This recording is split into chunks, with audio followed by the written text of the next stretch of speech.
eligible. Loser will not be. We'll see how things line up here for Nance and his Merfolk deck. He is playing against a blue deck after all, so you know you've got some island walking to be done here.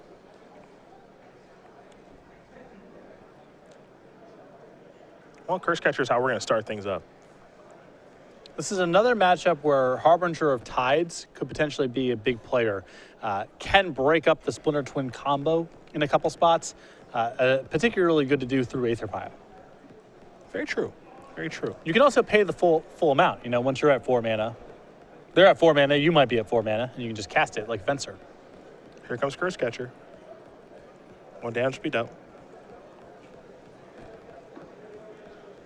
And now Silvergill Adept revealing Master the Pearl Trident. Great start here for Nance. Got that with just a boring old wooded foothills. See if he sacrifices this on the end step. Looks like he will.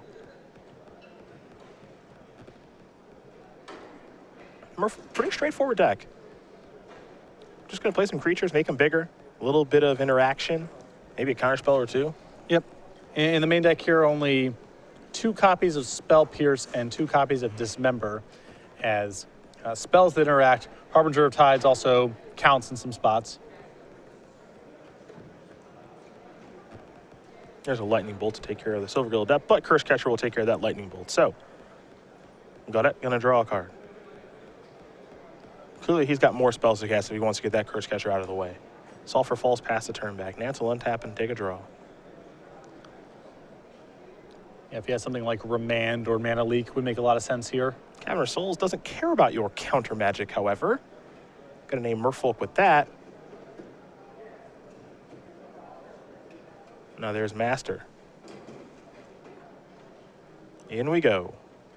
For 3 with this fishy. Gaudet gonna go down to 15. You see the Remand in Gaudet's hand, so that's what he was setting up. It's possible he still should have just cycled the Remand there. Perhaps, yeah. You know, that Remand's not going to get much better here. And, you know, Brandon needs to find, you know, creatures and removal spells at this point. There's a Misty Rainforest. So it says counter spell if you do return that spell. So you're not going to, well, if you do return it, but you'll still get a card. Right, you'll still get the card, yeah. Yes.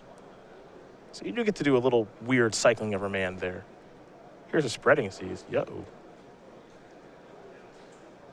Might be going after the old Sulfur Falls here. Oddly enough, there is no island yet here for Nance to island walk on.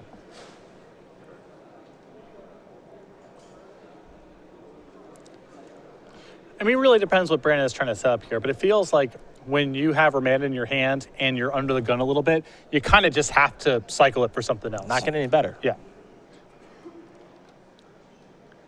Now it looks likely that he might Remand this turn and then still have the Spreading Seas resolve.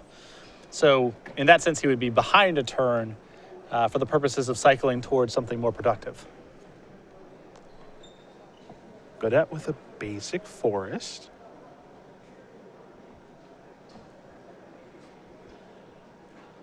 Now here is the Remand. Could get Spell Pierced. Or you just let it resolve and cast it again. Either way. Yep, Remand's going to resolve. Gaudet will draw a card, Spreading Seas back in Nance's hand, at least momentarily. And this is, in some ways, better here for Hunter, as now he can move it to the forest and cut Brandon off of a collar altogether. That's kind of what I want to do. Oh, yeah.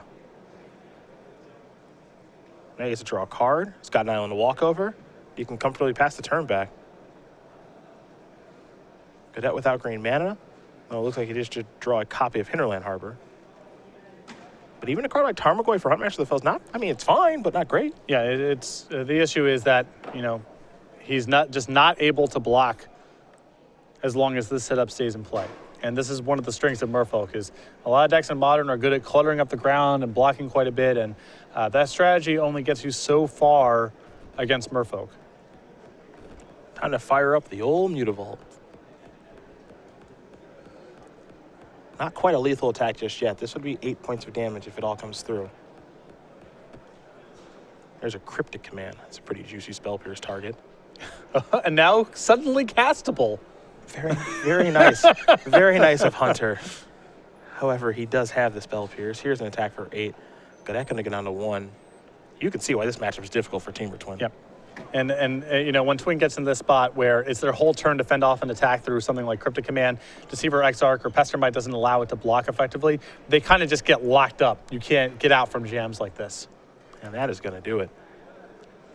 Brandon Gaudet is going to concede the game. Hunter Nance wins game number 1 very quickly here over Team or Twin with his Merfolk deck, which means we're going to very quickly go to the sideboard, take a look at what Brandon is working with his Team or Twin deck. Now, we mentioned how there are 5 twin creatures in 4 Deceiver, Exarch, and Abounding Crassus, and then 3 Splinter Twins. So you see them really kind of skimp on the package. That's because they want to try to play a normal game. So 2 Pyroclasms of Roast, and is a Static Caster, a Spellskite, a Keranos, God of Storms, 2 Dispel, 2 Blood Moon, 2 Ancient Grudge, 2 Thragtusk, and a Negate are the options here for Brandon. I don't know if he wants to get away from the combo altogether, but I definitely want to have more removal in the matchup. 2 copies of Pyroclasm and a Roast seem awesome. I like bringing the Static Caster as well, even though it doesn't naturally kill very much.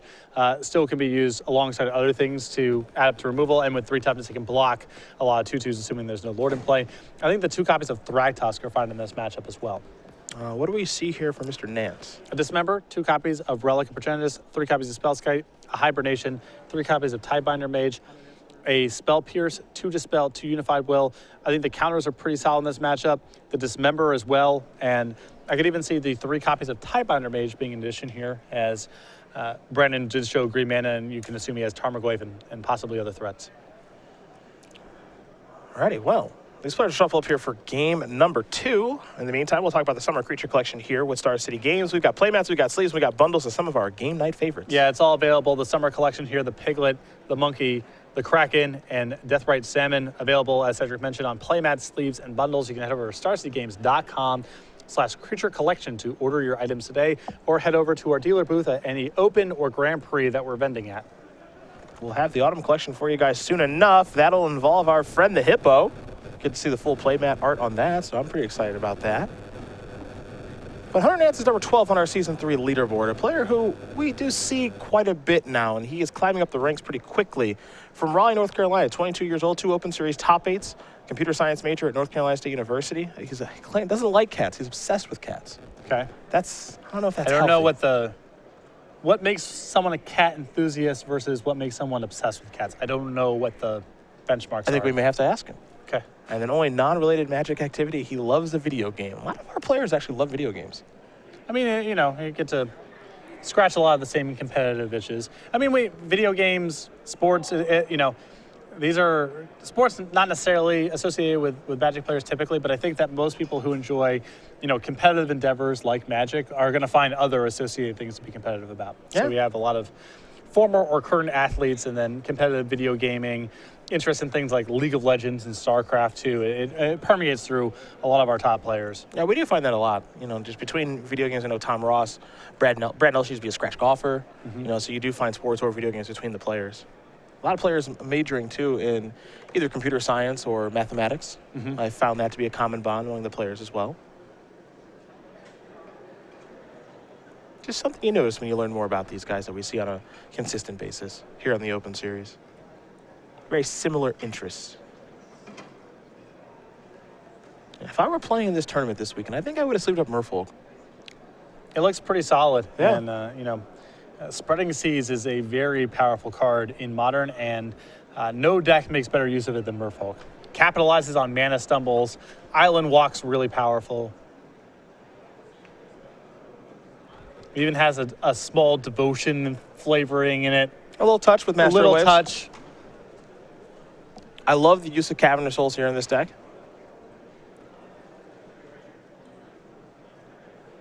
Both players appear to be happy with their 7 Misty Rainforests. How this game will begin here for Gaudet.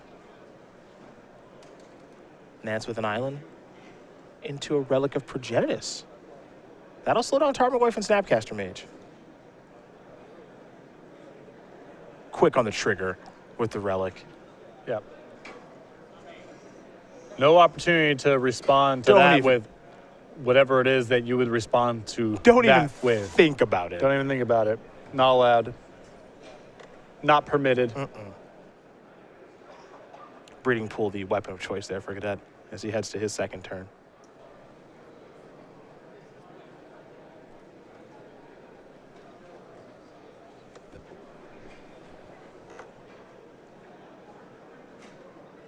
Nice Desolate Lighthouse.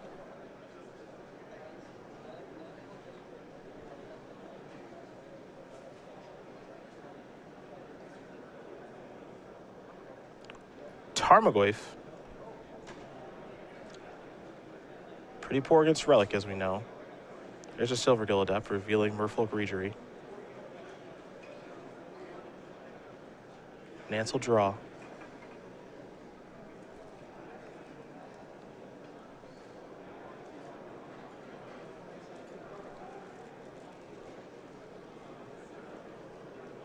Gaudet will draw.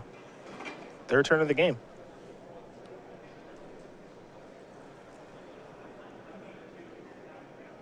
There's a Steam Vents.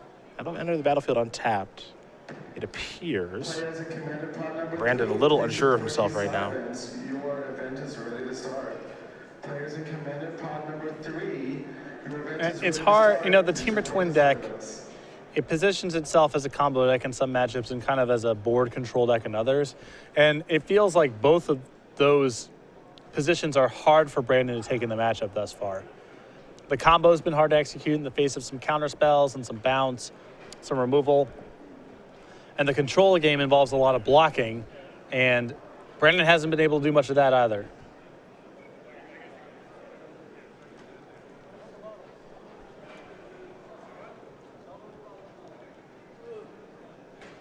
Here comes Silver Gaudet.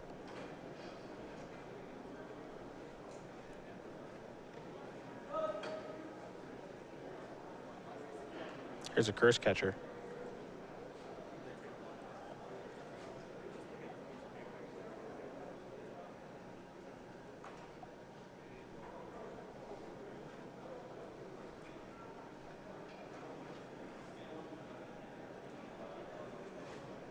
It's a slow start here for both players. Each one having some mana issues. Though Nance has drawn his third land now. Interesting that Brandon played that Steam Vents untapped the turn previous, did nothing with his mana, and had no land drop to make. Yeah. Oh, well, this might be a Tidebinder mage, boy. Now, Tarmogoyf isn't much of a problem, but it's nice to have a target.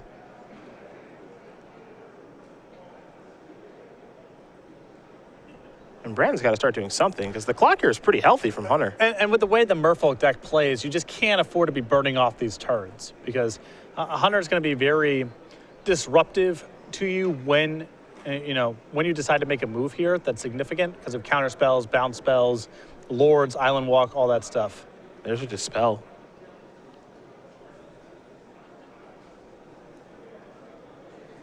Gaudet's going to Spell Pierce that.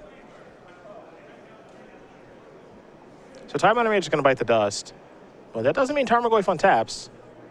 Not right away, at least. It will untap when we go back to Gaudet's turn, but 3 damage will come through. And there's finally a bit of an exchange of resources. We were wondering when that was going to happen. Tarmogoyf checking in at a 2/3, instant and creature. But Hunter basically got a full turn on the house there as Brandon played that Steam Vents untapped and then didn't do anything.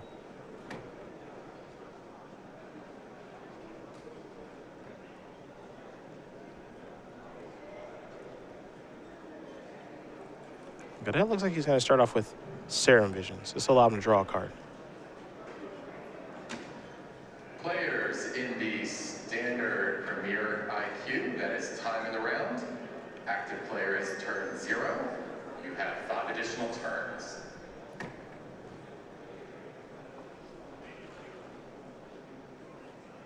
Split the difference with the Scry, one on top, one on bottom. There's a land for Gaudet. Hinterland Harbor. It'll enter battlefield untapped. Brandon will pass the turn back. Here's a Relic activation. Hunter going to remove creature from his graveyard. That'll scale down the Tarmogoyf. It was a 3/4 momentarily, because there's a sorcery added to the graveyard, but back down to a 2/3. Master of Waves to draw.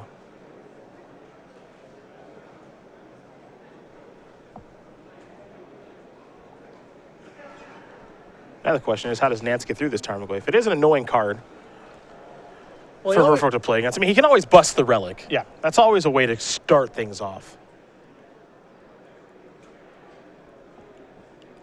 Although busting the Relic once Brandon blocks is risky, because if Brandon has some spells to add to the graveyard, then things can go really poorly. But I think we've gotten to the point now where if you're Hunter, it's time to start the test spells. I think that Mirror Reader is a great place to start. I don't love an attack on this turn because I feel like there's too much that can go wrong, but Mirror Reader, go. Let's start building a base here. Yep. And he's got to be pretty happy with the fact that, Brennan's not doing very much with his mana. And as long as Brennan's willing to play that sort of game, Hunter can kind of hang back, develop his board, and be very cautious about it. And Pyroclasm's pretty good.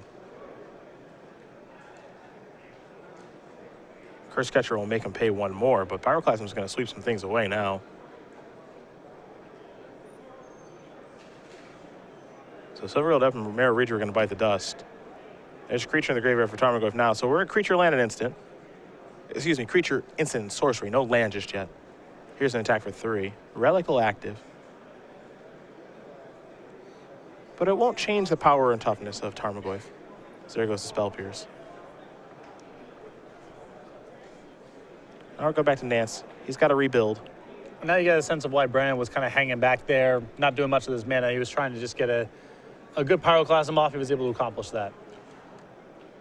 Harbinger of the Tides.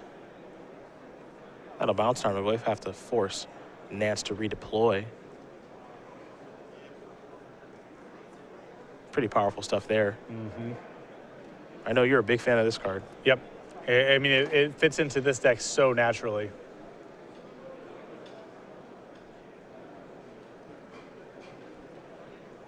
I think we're going to be seeing a lot of that in Standard and other formats.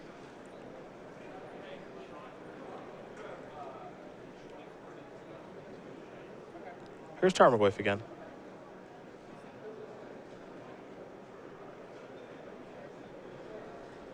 A Lightning Bolt in Gaudet's hand, Snapcaster Mage 2. So Nance going to get to work on his graveyard. Nance looking for land number 4. Got a couple copies of Master of Waves in hand. There is land 4. He can go to Readery, he can go to Master. Curious to see which way he wants to go.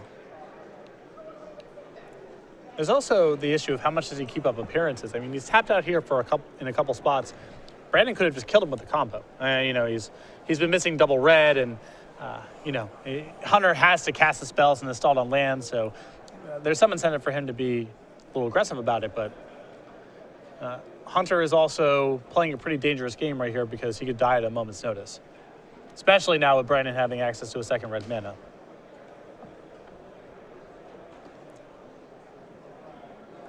There's the Readery.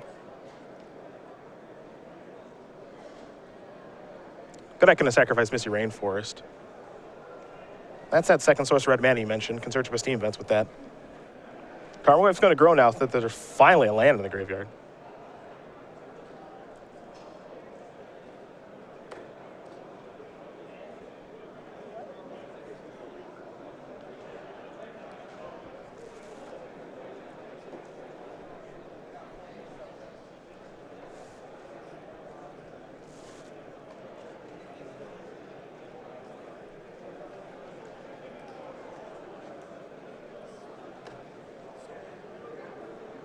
Looks like it might be Lightning Bolt time.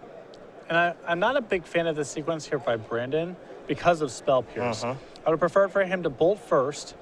If Hunter goes ahead and pierces, then you can sack your fetch land and get a land tapped or untapped as appropriate. But doing it this way, now Hunter gets to trade a Spell Pierce that was looking like it was about to, become close to a dead card for one of your removal spells. That's the second time we've seen Hunter play against someone this weekend, too, where a Spell Pierce that was close to dead actually ended up doing something. Yeah. Got to do that against Danny Jessup the other day. Yeah. There's Serum Visions. Time to scry here for Gaudet. Both cards going to go to the bottom. Not happy with what he saw. Still some good cards in hand, though. A lot of action here for Brandon. There's Snapcaster Mage. For example, now wouldn't be a bad time to flashback Pyroclasm. He's going to lose a Snapcaster Mage, sure. But Tarmogoyf is here. He can attack for quite a bit. And it's important for Brandon to kind of pick the spot now to do it while the Relic is offline. If he waits for a spot where Hunter has a mana up, then Hunter can nuke all the graveyards and the Tarmogoyf dies as well. Mutavault the draw. Here comes Master of Waves. Not going to bring a lot with it, just one elemental token. But here comes an elemental nonetheless.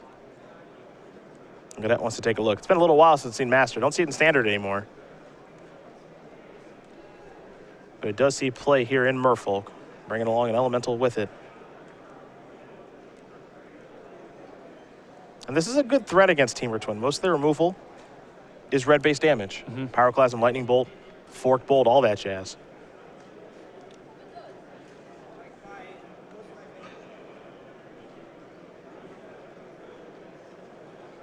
Tarmogoyf feeling frisky. Yeah, I want to block. Yeah.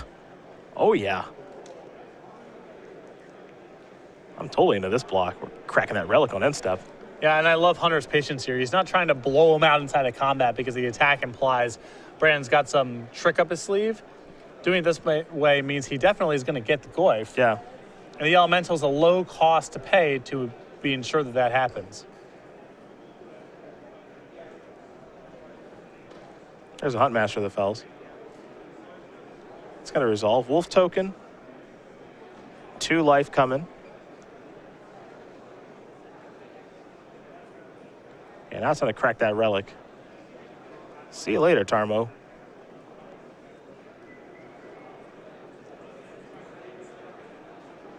And 2 damage on, nothing in the graveyard.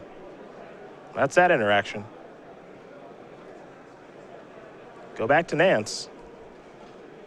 Lord of Atlantis, not a bad draw. Pretty good rebuild here, actually. Yeah, this is a nice setup here. And if he can get his creatures up to 3/3, then he doesn't have to worry about the Huntmaster flipping next turn and starting to wear down his board. He's got a creature that with protection from red. The other 2 creatures are 3/3s. There's a Steam Vents in play, so Island Walk's good. Yeah, this all works out pretty good. Can't bolt the Master. Yeah. You know, everything's working out pretty good here for Nance as he comes across for 4 points of damage. And if Brandon picks apart his board, well, that sets back the Huntmaster from flipping at least one more turn. Yep. We can't forget about the Mutavault that's out there for Hunter Nance, too. That's an extra attacker. Yep. So right now, 2 sources of Island Walk in play, neither of which can be touched by the Huntmaster. If Brandon can kill one of them with a spell like Lightning Bolt, well, then he's still behind because the Huntmaster's not flipping. And Hunter might be able to squeeze out the last couple of points of damage this way. Hey, even one thing we haven't even recognized yet either is that the graveyards are gone, so Snapcaster Mage's real bad now. Yep. And Gaudet has one of those in his hand. He also has a Bounding Crassus. Which isn't doing very much. Huntmaster's going to flip, and that's fine, but I'm not killing anything.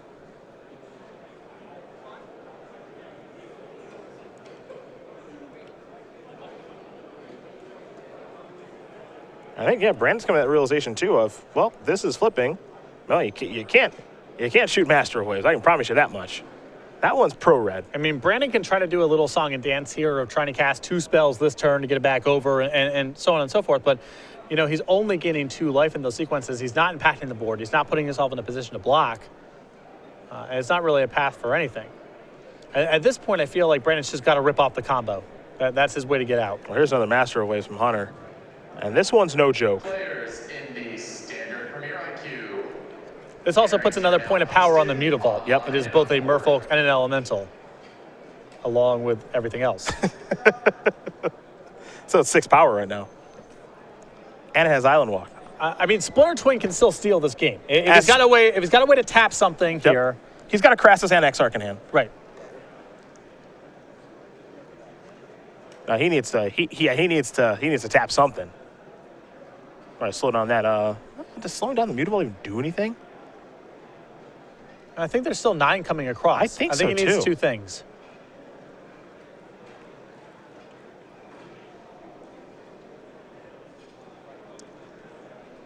Because one of the Masters is eligible to attack, the Mutavault and the 2 Lords.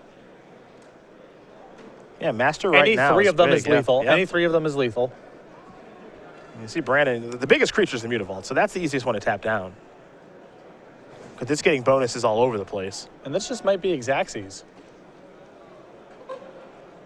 Looks like 10. Yeah, Hunter. Yep. He's coming to that conclusion. And he's not going to play around anything. He's all in. If you got Lightning Bolt or whatever, Combust or something. Lightning Bolt doesn't even really matter too much here because you're just down a Lord. It's not like you get blown out in combat because you have 2 sources of Island Walk. Yeah. And Brandon's going to shuffle some cards around in his hand, but that's going to do it. Hunter Nance going to win this match over Brandon Gaudet, 2-0. Merfolk will take care of Teamer Twin. For Hunter Nance, he moves on to 11-3. I think unlikely he'll be able to draw in next round. You know, pairings and tiebreakers and all that stuff dictate that, but if not, I think we'll see him again next round. Yeah, we'll have to see. I mean, he was first place in the standings for quite a while, so if any X3-1 can make it, should be him. I think he played that game and that set of games very, very well. I think Brandon, there was some indecision there with some of the spots with his counter spells. I think that he was overvaluing them a little bit. Against Merfolk, the pressure is just on casting things efficiently because they have Cavern of Souls, they have Aether Vial, they have Spell Pierce. They're really efficient against playing against counter spells. And if you're trying to like trap them or just counter the critical Lord, I think that's typically going to be a worse game plan than just tapping out for yourself, trying to use your bolts and snapcasters proactively and win the race. Because we saw every time Brandon tried to sit back on the defensive, Hunter was able to work around that quite easily. You just got to get those cards out of your hand. Yeah, you just got to cast your stuff. And, you know, the cycling of Remand there, maybe Brandon does know that you can cycle there. Maybe he feels like he can get a better spot with the Remand. But to me, there's such a pressure on immediacy and using all of your mana every single turn to keep up with what Merfolk's doing that